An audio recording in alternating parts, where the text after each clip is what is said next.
and I know you and I have talked about this before. I have such a mental barrier with exercise, and it's funny how the opposite of what one would expect, or at least I would expect, is always true. Like it's like I'm too tired, I'm too stressed out to exercise. Then I get on the bike and I ride for 7 miles, and it's like I am amped up with energy, and the stress has all been burned off. Like let's Mm-hmm. go.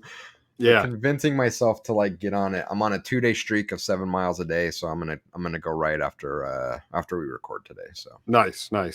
Yeah, it's one of these things like you have to build the momentum.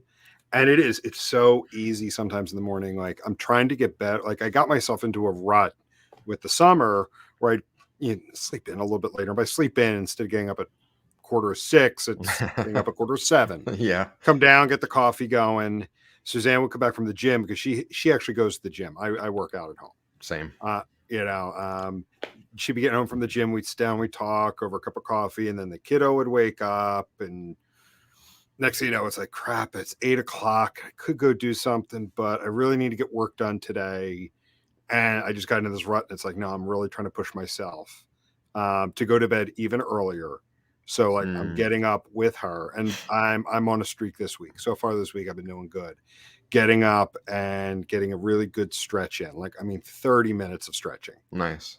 Because my left heel's been bothering me, and my right calf has been bothering me. Like because of I've got the half marathon coming up in a month and a half. So been out, running, jogging, walking, a mix of all three in the morning. So I'm really trying to get good at 30 minutes of stretching, cup of coffee, and then get out. So like the last 3 mornings I've done that. I've gone out. Today I only did 3 miles. The previous 2 days I did 5. I mean, 1 mile is impressive to me. I hate running. Oh, so. I hate it too. And we've talked about it so many times before. It's doing it because it's hard. Yeah. I hate it. It's awful.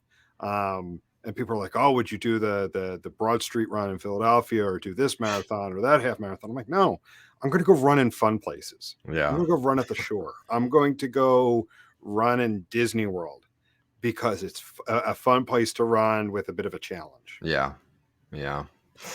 I feel you. Do you have a firm timeline or deadline at night to like put away electronics to help you get to sleep earlier? I need to be much better at that. I'm horrible at it, by I am the way. awful and it started to happen last night. I caught myself where I fell asleep on the couch. We put the kiddo to bed, and I could feel myself getting really tired. I dozed off on the couch for about half an hour. And next thing you know, Suzanne's there waking me up. It's like, oh, it's come to bed. I'm like, all right, I'm gonna go make sure everything's locked up. And I sit down on the couch and I start watching something. And I'm like, oh, I want to see this. And then next thing you know, it's like, crap, I really gotta get to bed. Yeah. So I'm really trying to get better at putting the electronics away. And I mean, one of the things I like having about the Kindle, I mean, granted, I've got the Kindle app on my iPad, on my laptop and everything, but with the Kindle, the light is different than the other devices. Agree. So I try to keep the Kindle charged at my bedside as a way of like, just go up and read a chapter, and it's going to put you to sleep. Even if like you feel like wired and you don't want to go to bed, I can lay in bed, I could read a chapter of something. I need to do that. And fall asleep. Yeah, I need to do that. What are you reading right now? I'm going back and forth between a couple things. So I picked up Multipliers after seeing that's what I'm reading right now. Yeah. I haven't started that yet. Okay. But I've also have a book going, and I've found myself getting into a habit where I'll go like read a couple chapters of something, and flip over and come back and almost and I've never been like this, but having multiple books running in parallel. Yeah. I'm reading a fiction book, and it's the third book in a series by this sci-fi / like steampunk author and the late drummer from Rush. Oh, interesting. So Rush's album, their last studio album, that I think came out in 2011, was that they were known for their thematic progressive albums. And it told this whole story almost similar to The Alchemist. Do you ever read the book The Alchemist? I haven't, no. Okay, put that on your list too. I've read that twice. I think I've got a copy sitting here somewhere. I actually have a physical copy of it. So it's a story along the lines of Paulo Coelho, I think is how you say his last name. Um, uh, yeah, Paulo Coelho's The Alchemist. It's a story similar to that. Well, they actually fleshed it out into a book. And then the lead singer of Rush, or not the lead singer, the drummer Neil Peart died January of 2020. And then this is the third book in the series, which they were working on up until his passing, and then the author finished it. Got it. Interesting. So yeah, it's this whole like kind of steampunk thing, but it's all about the journey. Mm. It is. It's like, and that's what The Alchemist is about. The Alchemist is about the journey, and it everyone becomes focused with the destination, and in this case, it's the journey to get there. So, and it's also a coming of age story too. So it's fun. I want to again, to be the completist is to read the third book in the series. It came out back in April. Sounds up my alley. I'm trying something similar. I have historically read multiple books concurrently, like 2 or 3, but they've all been nonfiction. And right now I'm trying to do one nonfiction, one fiction concurrently, and see if that gives me a better balance. Like by and far and large, I'm a nonfiction fan. Just as with movies, I'm much more drawn to documentary. But sometimes you need just something else to kind of give it meaning and balance. So I'm trying that. So I'm reading Multipliers right now. I think I'm about halfway through Multipliers. I'm getting so many ideas. Such a great read so far. And then I'm rereading Dharma Bums in parallel, Jack Kerouac. So we'll see. We'll see if this makes it more meaningful, more enjoyable to read concurrently, but one fiction, one nonfiction. Nice. Yeah. Yeah. So that's what I've got going on, and I'm gonna try. I've got the Kindle as well, and I agree the lighting is really nice. I'm gonna try to, like, as hard as it is, put my phone on the charger far away from me, and if I need something, have the Kindle there, read a chapter or two, and then because I'm in this bad habit of going down rabbit holes on YouTube on my phone late at night of just all sorts of weird content. So and I've It's been so all over easy the to place. fall into that. It is. I've been like, and it's so disconnected right now. Like, I'll get in bed and I'm like, I'm tired, and then I'll pick up the phone and then I watch a bunch of chess breakdowns. So I watch this guy that breaks down chess games between grandmasters, and it's super entertaining to me. I'm horrible at chess, but I enjoy watching it. Then I've been watching police interrogation videos. And then I've been watching city skyline builds. Oh, you've told me about that. I've looked up a couple It's of those. so calming and relaxing to me, though, to watch Yeah. those builds. My guilty pleasure is like those areas where they have like the live camera set up. Oh yeah. So there's this whole thing. It's called Virtual Railfan, and they have a subscription on their website. But then they have live cameras set up at like all these different kind of like interesting train stations and crossings and whatnot. And they have a free version streaming on YouTube. And it's so much fun because they've got one posted this little short line, railroads, the tourist destination up in close to, it's not necessarily central Pennsylvania, but getting towards central Pennsylvania. Up in that area, they've got this great little town in Kentucky where a freight train, not like a small passenger train or a trolley, a full-size freight train runs right down the street. Oh wow! Right down the middle of Main Street.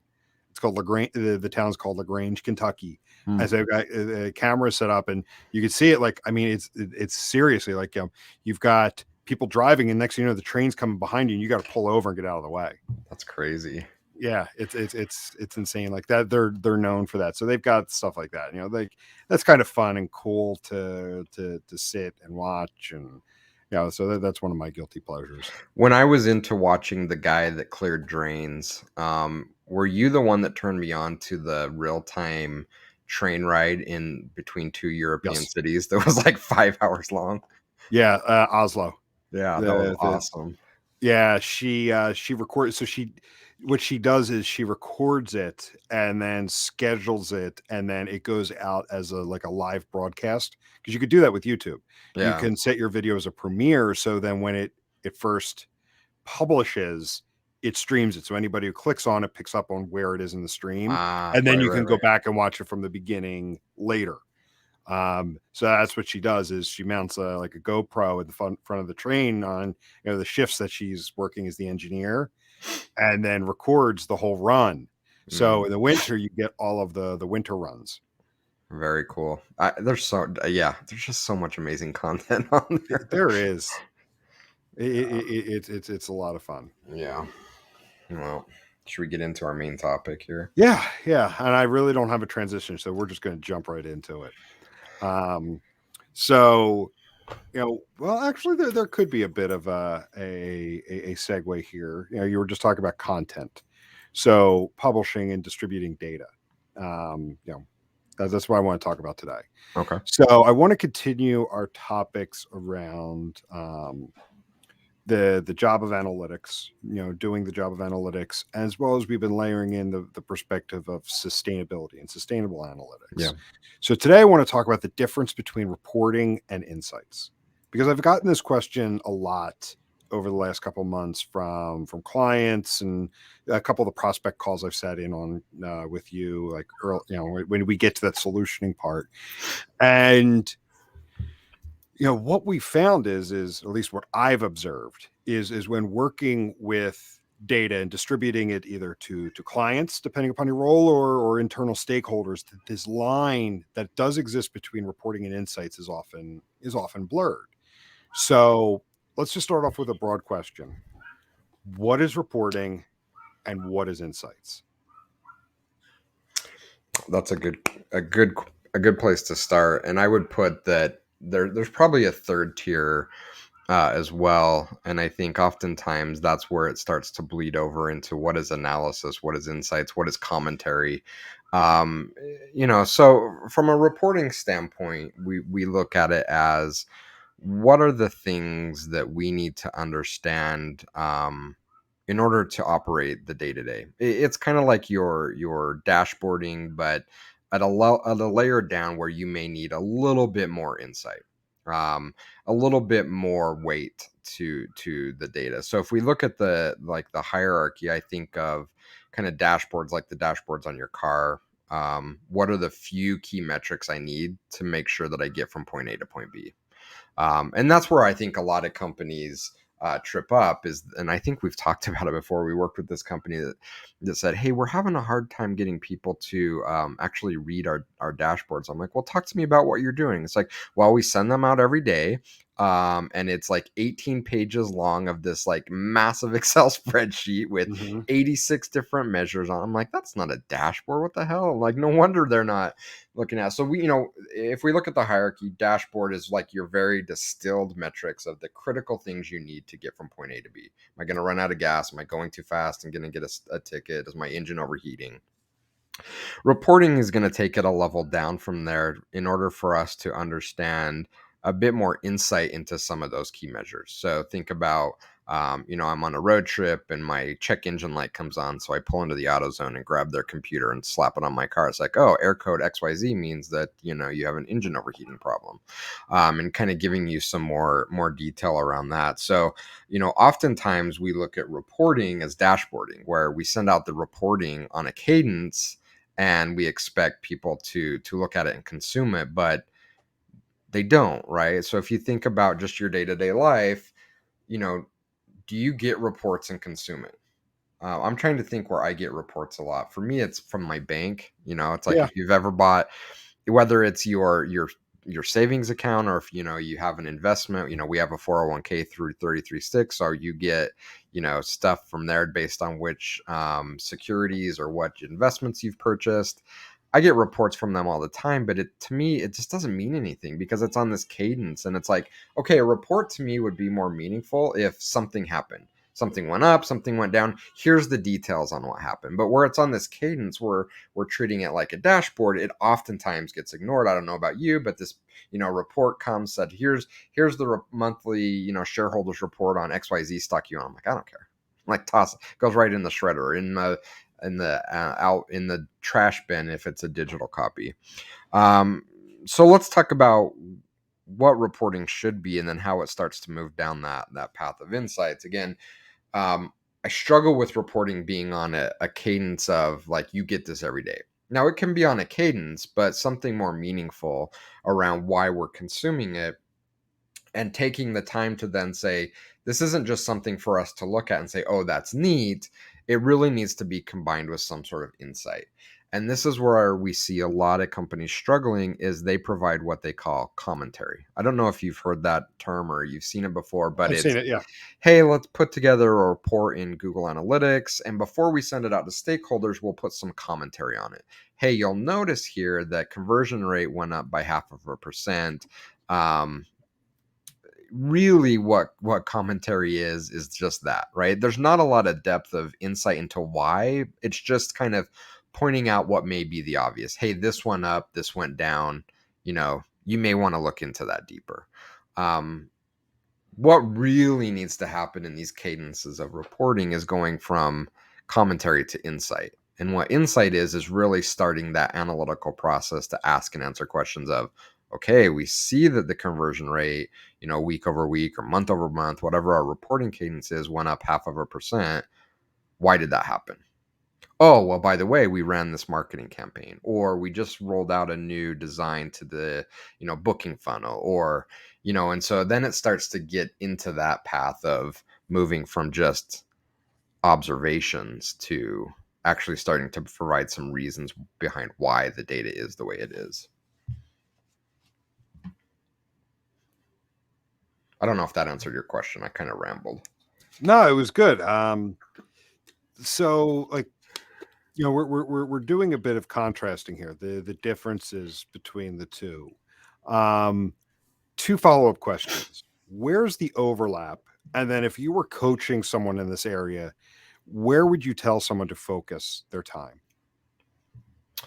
So I think they all overlap and support each other, and that's why I think it's important to see it as kind of a hierarchy or a pyramid, or however you want to visualize it. But it's, again, it's having the right information at the right level of detail, at the right cadence, at the right time, and they all overlap, right? If they're disconnected, then we're going to have a problem. So again, if we look at our dashboarding as our few critical measures to monitor the health of the business, those then need to be supported by reporting that help support those metrics. So we may only look at conversion rate or a few metrics, but there's a whole bunch of reports and detail underneath that we may want to look at on a cadence, say quarterly.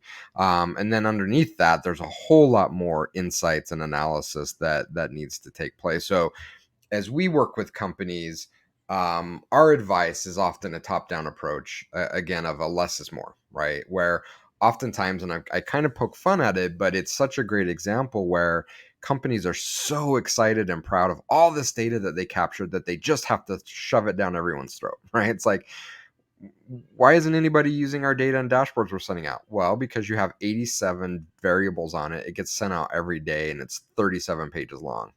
I'm overwhelmed just thinking about it, let alone having it sit in my inbox.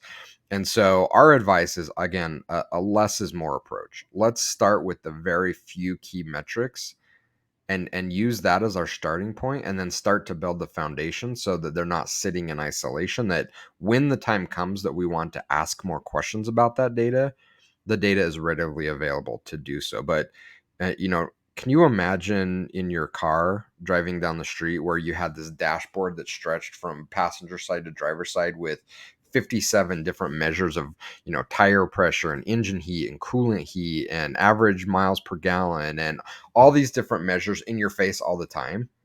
It would be overwhelming. You would simply start ignoring everything. Mm-hmm. Yeah, and I think that's the common thing with, because I've seen that whole scenario too, with like you mentioned at the beginning and you just brought it up again with these like massive dashboards They they call them dashboards, these massive dashboards. And when I say they, I mean clients I've worked with, and it's anything but these scheduled reports that go out daily that are pages and pages long, and the fatigue that sets in from many in the organization, that because it's so much and so frequent that the nobody gets any kind of value out of it. And if anything, they just delete it, they ignore it, because there's too much and I don't have time to sit there and digest it all. I'm just moving on. It's overwhelming. It sits in your inbox and it gets to the point where it's so heavy that you don't even open it anymore. You just delete it.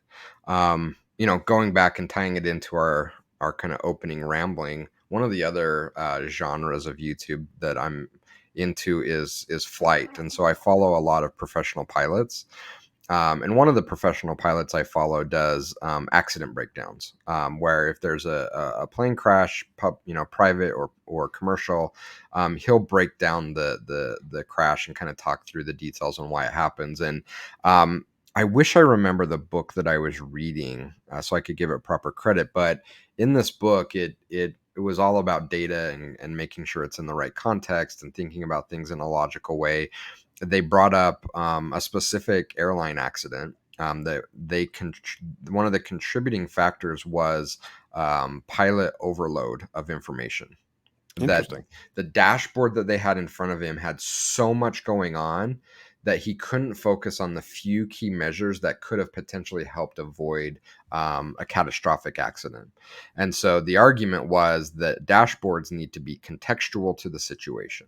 So in this situation where the plane was having specific issues, everything else should have gone into the background, been grayed out, blurred out, and the few critical measures that need to be addressed should come front and center, so that could be the focus of fixing the problem in a timely manner. And again, I think there's such a good parallel to business, where we have these dashboards as so static and just everything needs to be on there, that when there is a problem, that either it's ignored because we've overwhelmed the consumer and so they now just delete the dashboard, they ignore it, or they actually look at it, but there's so much happening and there's so much fatigue of trying to view it all that they're unable to focus on the few key measures and really hone in on the actual problem that is happening. So I really love the concept and the suggestion brought up that your dashboards need to be flexible and be contextual. And when there's an issue, that things need to kind of fuzz out. If you've seen that photo editing or video editing software where you can bring something to focus and the stuff Yep. may still be there, but you kind of fuzz it out to force your focus in certain areas. That really gives us a much better likelihood of consuming the data. And I think, and maybe you purposely set it up this way, a lot of what we're talking about here is not more but less of things. That a Mhm. less is more approach tends to put businesses in a better position to use data in a meaningful and valuable way. That the way that we're working now, where again we have this dashboard with 87 different measures on it, it's so overwhelming that we're simply not using it. And it's counterintuitive, but going into these companies and saying, let us help you kind of get rid of your hoarding problem you have here. Let's just focus on a few key things. It instantly transforms the value that they're able to get out of their analytics programs. Yeah. And that's actually funny because I was actually thinking of that when you were talking about like fuzz out and zoom in. Like everything else gets blurry. And that's exactly the visual I had with it. Because and that's the thing is like, because then I don't want it to be part of this conversation, but like the next logical step from here is like you were talking about with like that pyramid or levels to it, reporting being a component, insights being a component, commentary being a component. The next step is data activation from there, not just showing what happened and analyzing what happened and trying to determine why it happened, and either is it an issue we need to address or is it an opportunity we should look into. um Even the not just the issues, but what gets lost even more are those opportunities. because you're focusing on such mundane stuff. And I'll go back to one example I had of this client daily dashboard that went out. It had like pathing on search terms. And it's like, okay, that's great if you want to dig into it. You want to have some kind of workspace to look into it to see if you pick up any trends, but that should not be part of a daily dashboard, because then you're going to blur out, say, other opportunities where, an easy optimization opportunity has usually been just looking at null search terms. That's what I coach a lot of clients on. That's one of the first things you want to make sure you're capturing is what are people searching for that return no results. Yeah. So if you have all of these weird derivatives of various dimensions, pathing on search terms and whatnot, you lose the opportunity of saying, we're seeing an increased trend of people searching for this product, which we don't have the specific one, but we have something similar. Mm-hmm. Yeah, I mean, I think that is a great example, and I'd actually throw out there that part of this over instrumenting or over designing the data distribution strategy is either consciously or subconsciously by design, on purpose. Oh, I'm And interested by with the on purpose part. yeah, and this is probably going to go down a path that's way outside the scope of this conversation, so we should probably earmark it for a future episode. But I've been thinking a lot about um, the people in organizations, and specifically within analytical roles, um, how they think about their job day to day. And I was forced to wrestle with this question last week when I was very blunt with the feedback I provided to one of our clients and was told as much. It's like, wow, you kind of don't hold back there, do you, Jason? You kind of just gave it to us. And I was kind of struck by that. I'm like, is that a problem? And I honestly didn't understand, why that was such a shock. And I talked with various colleagues, and I talked with one of our business advisors, and one of our business advisors said to me, well, you're wrong in this sense, Jason. You're not normal in that. um, that that kind of approach is scary for lots and lots of people in analytics organizations, in that the minute that they start sticking their neck out or putting the spotlight on themselves, there is an introduction of a fear factor in which perhaps their employment may be in jeopardy. And that we have to remember that for many, many people, especially at these large companies, that their primary goal is to protect their livelihood, their job. And anything that can be done to put the spotlight on them could potentially put that in question. And so what I've been wrestling with, and I'm going to go back to, I think, a Michael Helbling quote or tweet that someone sent to me as I was talking about this. They said, oh, this sounds like a tweet Michael Helbling put out. When I was talking with them about it, because I was saying, listen, I think one of the reasons why data activation becomes such a challenge is that instrumentation, sending out dashboards and reports is low risk, because we can just churn through this forever. Constant state of implementation, re-implementation, sending out reports, there's low risk. But the minute I stick my neck out and say, wait a minute, I have some observations and some things that we can do different in the business, now all of a sudden I put a target on my back. And as someone that may operate from a state of fear, does that target now put my livelihood and my job in jeopardy? So let me see if I can go back through my notes really quick. If I can't find it, we'll go on. But I want to see if I can find this tweet from Michael to give him proper credit. I don't know if he was thinking about the same thing I've been thinking about, but it did kind of, here it is. It did kind of hit. So this was August 18th, so just a few days ago. So I'll just read it word for word.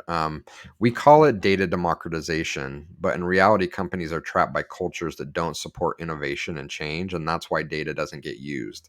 The minute anyone tries anything new, they get destroyed by the politics of their org, and no amount of data will fix it.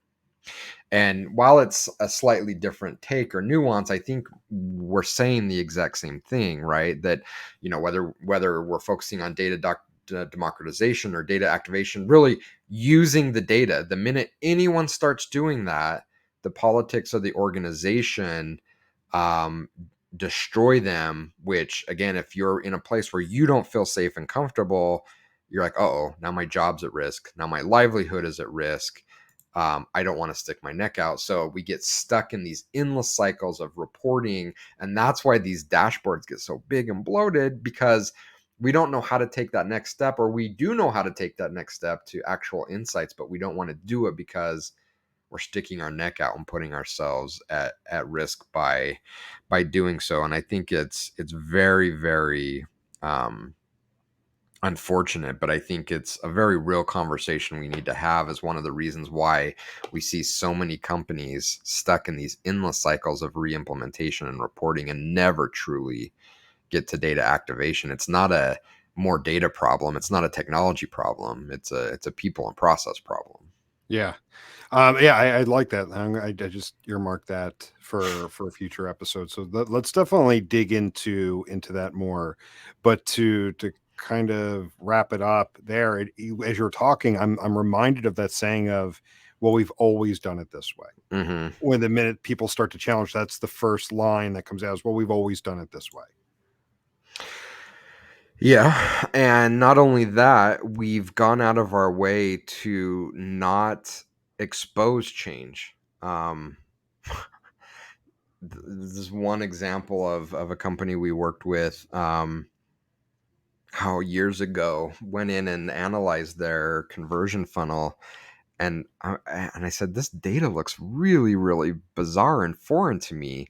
When you're reporting on step 2, you're actually reporting on like step 1, or like it was a delay in the cadence of reporting on the data. And they said, yeah, we know that. I'm like, what's happening here? It's like, well, we had this issue or this mistake that happened 3 years ago, and rather than fix it and expose that this was happening and kind of reset our expectations of how customers went through our conversion funnel, we just shifted the data so that we didn't have to address the new normal of the way data was. I'm like, how long are we going to do this for the next decade? This is crazy to me.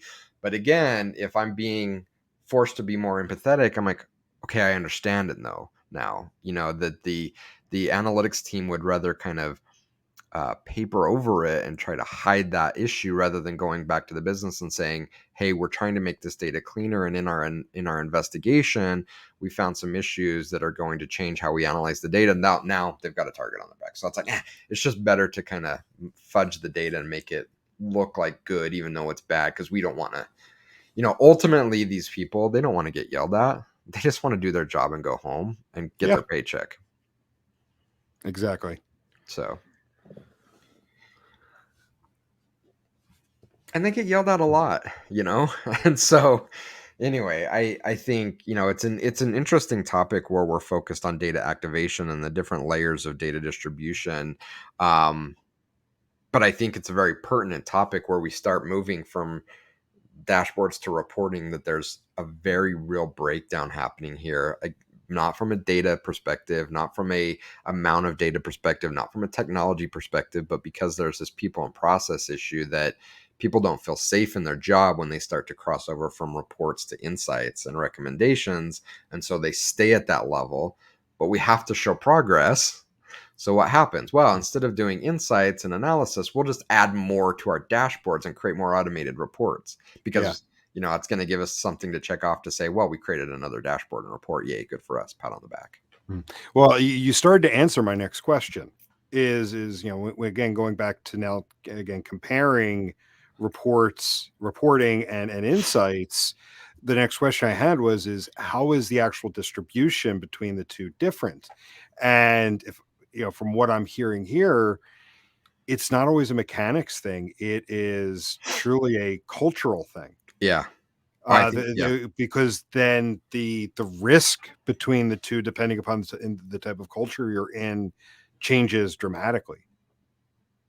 Yeah, I think you hit the nail on the head. It is a cultural thing. It's a people thing, and that, um, if I'm sending out a report, if I'm sending out a dashboard, I'm gonna kind of wash my hands of that. It's like, oh, you do what you want with it. I'm not saying anything. I'm not drawing any conclusions, not making any recommendations, not giving any insights. Mhm. It's, here's the data, like, you do what you want with it. Kind of wash my hands of it. The minute I step over that line and I now start to provide and again, that's why I think so many companies get stuck on this commentary step, right? Like, well, it went from 5 to 10. So I can say the data went up. It went up by 5 points. I'm not making any kind of conclusions. I'm just giving you commentary on what is clear in the data. I feel safe with that. But the minute you go from commentary to insights, you've now exposed yourself, right? You now put this target on your back. And in organizations where you have a lot of process and people issues and you have toxic cultures, putting that target on your back of saying, I'm going to move from making an obvious observation to providing insights on why it went from 5 to 10. Now all the culture issues come, right? So, and maybe a better example, well, it depends on the metric, but maybe a better example is it went from 10 to 5. And now all of a sudden, wait a minute, marketing's mad at me. Like, what are you saying? We suck? Like, we can't do our job? Like, we push bad data into the funnel, or a product saying, what? You're saying we're not experts at UX? Like, this is what we do all along. Who the hell are you? Like some analytics guy telling us how to do UX? So you get all of these like political pressures the minute you go from observing the obvious to drawing some sort of insights on why that happened. And many people in many organizations simply do not feel safe to step over that line. Yeah, I can't tell you how many times I've worked with an organization that they felt they knew it all Mm-hmm. when it comes to their customers, how their customers engage, and maybe there was the level of that in the culture, but then specifically when you got into the UX, some of the product managers, some of the executives, no, our customers engage this way, or our customers like it done that way, and they would use a testing tool as vanity. Again, it's a fun little toy. It's something to play around with. It's fun to show that we're testing, but when it came to like the real changes to the website, they just moved right ahead. And then when numbers did change like that, then it was like, well, what's wrong with the site? What Mm-hmm. happened? It can't be the design I pushed out. It's a very real problem, and I don't want to call this person out, but there was this conversation on Twitter the other day, complaining about consultants, and that consultants were annoying and didn't add no value, and I'm like, oh, do I want to jump into this Walk away, conversation, walk walk away. away? And not to say that you don't have consultants that are inexperienced, that have no position to tell you how to run your business, and can be assholes about it. That absolutely happens. But none of us are perfect. None of us have all the answers. And if we're saying that we're perfect and we have all the answers, we're basically signing up to say we're okay with being mediocre. I mean, at 33 Sticks as a company, we have many experts that we use externally to come in and help because we want to be elite. We want to be the very best. And we know and are comfortable saying we don't have all the answers. And that's why we want people to come in to help show us our blind spots, show us the holes. Now, can they do that in a more empathetic way? Maybe, but there's a very real cultural problem where we just feel inherently like, no, like we're this multi-billion-dollar company that's been around for 100 years. We do everything perfect. I'm here to tell you, absolutely not. None of them, none of the companies, nobody is perfect. Nobody has it all figured out. And it's a very big problem that we see, and it often comes up in these data organizations where you have to like walk on eggshells because the precedence has been set that, well, our team is perfect, but we just don't have the bandwidth to get this all done. I'm like, no, they're not perfect, and it's okay to admit that, especially if you want to become elite. You have to admit that you're not perfect, and you have to embrace getting help to become better. That's how we evolve. But I mean, you bring up such a valid point that it's difficult, and I'm going to go back to kind of the earlier stance. I think a lot of this is driven by people working in organizations where they simply don't feel safe to be able to admit that. I don't think deep down that they've convinced themselves they're perfect. I think they know that they work in an organization where it's unsafe to admit that you're anything but. And so I think that's really where we need to be focusing on fixing problems. And it puts us in a very unique position from an analytics perspective in we can go in and do deep insight and stand up world-class implementations all day long. But unless we can address the people and process issues that are holding these companies and teams back from actually activating data, our ability to have an impact on the organizations is going to be limited. And so are these teams. And I think that's a big reason why you see this revolving door of talent at these organizations. You know, we've thrown around the 16 to 18 month average median tenure. It makes sense, right? Like you get in there, you do busy work for a couple years, and then it's like, okay, time to move on. You know, I can't do busy work anymore. And I'm not going to stick my neck out here because I don't want to get, you know, I don't want to get fired. It's a real issue, and I don't know how to fix it. I mean, like sometimes I don't think you can, and that's not a defeatist mentality. It's just knowing certain limitations. And again, like, you know, if you talk to anybody who's been through any kind of recovery program, I know a few. They all say the same thing. Like, you can't help anybody until they're ready for help. Yeah. Trying to help anybody who doesn't want help, who doesn't think they need help. In this case, organizations with trying to understand their business. If they don't want it, no matter what you say, no matter how direct you are, no matter how flashy the presentation, they don't want to hear it. Yeah. And honestly, that's why I'm so excited about the approach that we've decided to take, which is a people first approach, because people create cultures, people create process. I don't want to say it would be easier, but it would be easier for us to just do the work, do this implementation, do this analysis, knowing that we're not really having the impact that we could be having because we're showing work and we're going to get paid for it. But I think we fundamentally care more to just, I'll just call it out, half-ass it. And so, you know, the approach that we've decided to take is focusing on people, and addressing those problems is incredibly hard and challenging. And some days it's like, I just don't want to do this anymore. But if we're truly going to have an impact, that's what has to be addressed. Otherwise, we're just playing around, unfortunately. You mentioned half-assing it. Have you heard the new buzzword? No. It's called quiet quitting. Uh, And it's more or less half-assing your job.